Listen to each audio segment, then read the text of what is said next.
In the name of God, good morning everyone. I warmly welcome you to the first day of the new academic year. أعوذ بالله من الشيطان الرجيم. بسم الله الرحمن الرحيم. اقرأ باسم ربك الذي خلق، خلق الإنسان من علق.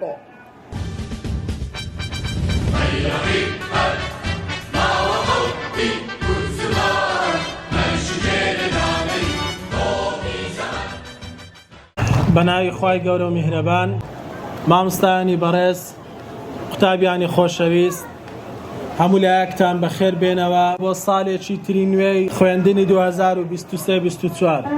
قوتابخانە چرامە، مامۆستا سۆمای چاومە، زانستیشکی هەتاومە، بەدڵ و گیان دەخوێنم، سەرکەوتن بەدەست دێنم.